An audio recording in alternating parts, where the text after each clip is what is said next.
Movie की शुरुआत में हम एक एक्सप्लोरर चार्ल्स को देखते हैं जो कि सभी लोगों को एक बड़े से पक्षी का स्केलेटन दिखा रहा था, लेकिन कोई भी उसकी बातों पे यकीन नहीं करता। जिसे देखने के बाद चार्ल्स को काफी ज्यादा गुस्सा आ जाता है और वो डिसाइड कर लेता है कि किसी भी तरीके से वो अपनी बात को सच साबित करके रहेगा, जिस वजह से वो उस वर्ड की तलाश में अपने एयरशिप में बैठ के वहाँ से चला जाता है। उसके बाद अगले सीन में हम कार्ल नाम के एक छोटे से बच्चे को देखते हैं जिसे एक्सप्लोरर चार्ल्स बहुत ज्यादा पसंद था और वो उन्हीं की तरह बनना चाहता था। वहीं दूसरी तरफ उसकी एक फ्रेंड भी होता है जिसका नाम एली था और ये दोनों चार्ल्स को काफी ज्यादा पसंद करते थे और ये दोनों भी आसमान में उसी की तरह जाना चाहते थे। अब ऐसे ही देखते देखते ये दोनों काफी ज्यादा बड़े हो जाते हैं और दोनों का सेम ड्रीम होने की वजह से ये दोनों आपस में शादी कर लेते हैं, लेकिन इसके बाद भी इनका कोई बेबी नहीं था, जिस वजह से एली बहुत ही ज्यादा परेशान हो जाती है। तब यहाँ पे कार्ल किसी तरीके से उसे मनाता है और वो उसे उसका बचपन याद दिलाने लगता है और एली का सपना पैराडाइज वैली पे अपना घर बनाना था। जिसके बाद ये दोनों अपना सपना पूरा करने के लिए सेविंग करना शुरू कर देते हैं और सेविंग करते करते ये दोनों काफी ज्यादा बूढ़े हो जाते हैं और एक दिन इनके पास पैसे भी पूरे हो जाते हैं।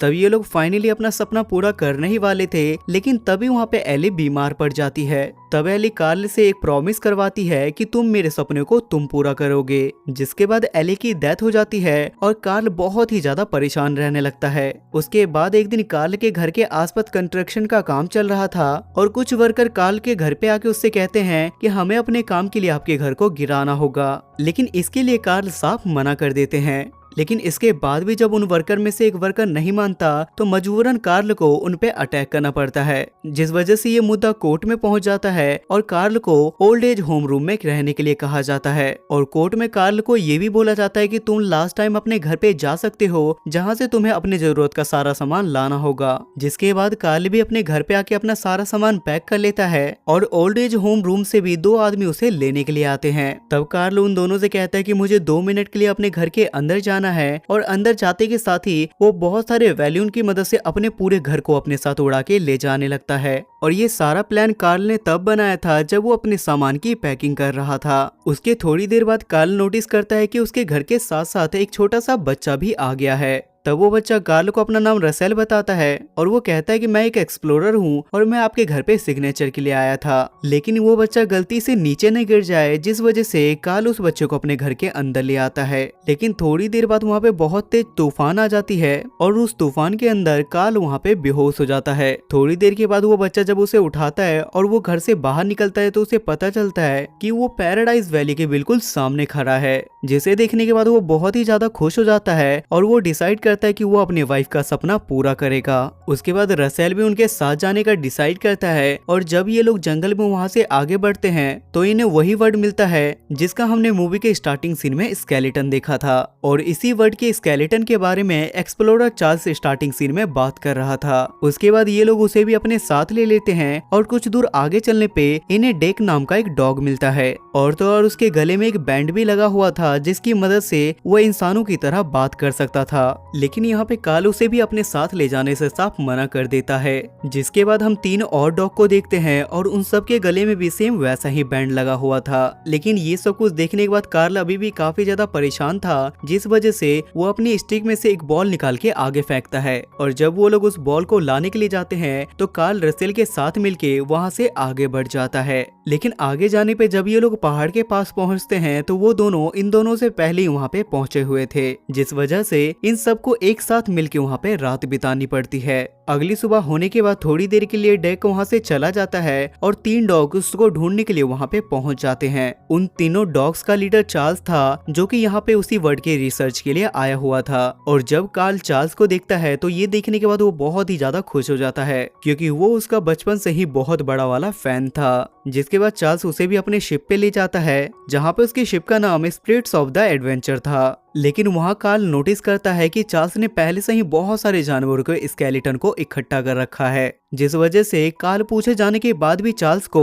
उस बड़े से वर्ड के बारे में नहीं बताता क्योंकि उसे इस बात का डर लग रहा था कि अगर उसने उस वर्ड को पकड़ लिया या तो वो उसे जान से मार देगा या उस पे कोई उल्टे सीधे एक्सपेरिमेंट करेगा। लेकिन ये सब कुछ देखने के बाद रसेल अपना मुंह बंद नहीं कर पाता और वो बोल देता है कि ये तो मेरे दोस्त केविन के जैसा स्केलेटन है। तब यहाँ पे कार्ल अपनी सफाई देते हुए उसे कहता है कि पहले केविन हमारे साथ था लेकिन अब वो यहाँ से जा चुका है लेकिन तभी कार्ल के घर के ऊपर से आवाज आने लगती है और जब चार्ल्स वहाँ पे देखने के लिए जाता है तो वो उसे वो बड़ा वाला वर्ड दिख जाता है, जिसे देखने के बाद कार्ल वहाँ से जल्दी से भागने लगता है और वो रसेल और केविन को अपने घर के साथ लेके वहाँ से भागने की कोशिश करता है। तब चार्ल्स के साथ उसके कुत्ते भी वहाँ पे पीछे पड़ जाते हैं और उन लोगों को बचाने के लिए वहाँ पे डेक पहुँच जाता है, जिस वजह से ये सारे डॉग मिलके डेक को वहाँ से नीचे फेंक देते हैं। लेकिन जब कार्ल केविन के साथ वहाँ से उड़ रहा था तो एक कुत्ता केविन के पैर में काट लेता है, जिस वजह से उसका पैर भी काफी ज्यादा जख्मी हो जाता है। उसके कुछ देर बाद आगे बढ़ने के बाद ये लोग एक सेफ जगह पे पहुंच जाते हैं, लेकिन केविन काफी ज्यादा घायल था।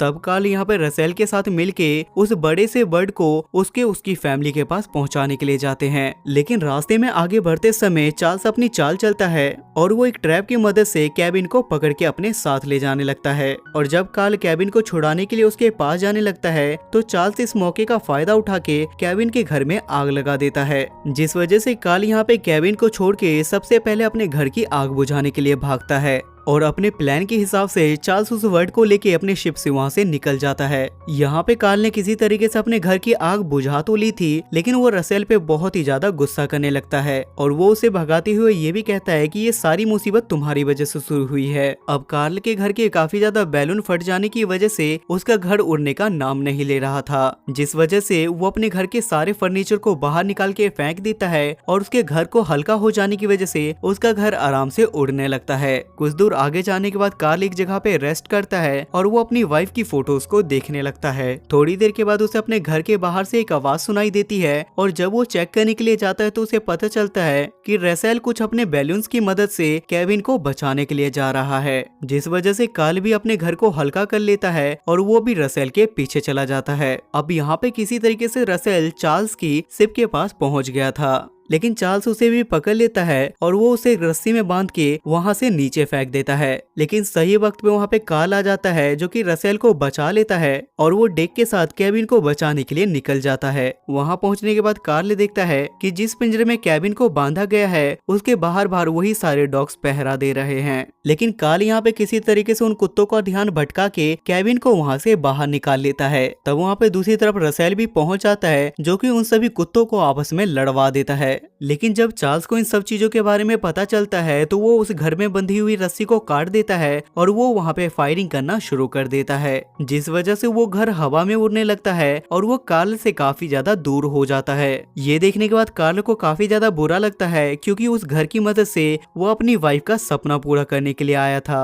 अब कार्ल ने उसकी रस्सी को पकड़ रखा था और इस मौके का फायदा उठा के चार्ल्स उस घर के अंदर सुवर्ड को पकड़ने के लिए जाता है। तब चार्ल्स यहाँ पे केविन और रसेल को बोलता है कि जल्दी से तुम लोग बाहर आओ और वो उस रस्सी को खींचते हुए तोड़ देता है। तब ये दोनों वहाँ से बाहर निकल जाते हैं और चार्ल्स वहाँ से जैसे ही बाहर आता है तो एक बैलून की रस्सी में उसका पैर फंस जाता है और जैसे ही वो रस्सी टूटती है तो चार्ल्स वहाँ से सीधा नीचे गिर के मारा जाता है, जिसके बाद कार्ल सीधा केविन को उसके बच्चों के पास पहुँचा देता है और उसके बच्चों को देखने के बाद वो बहुत ही ज्यादा खुश हो जाता है और उसके बाद ये दोनों मिलके वहाँ से सीधा अपने घर के लिए लौट जाते हैं। अब यहाँ पे कार्ल, रसेल और डेक तीनों मिलके एक जगह पे आइसक्रीम खा रहे थे और ये तीनों एक बहुत अच्छी फैमिली बन जाते हैं। और मूवी के लास्ट सीन में हम देखते हैं कि कार्ल का घर अभी भी पैराडाइज फॉल्स के ऊपर ही था, मतलब कार्ल ने उस घर को वहीं पे छोड़ दिया ताकि उसकी वाइफ का सपना पूरा हो सके। और ये मूवी यहाँ पे खत्म हो जाती है।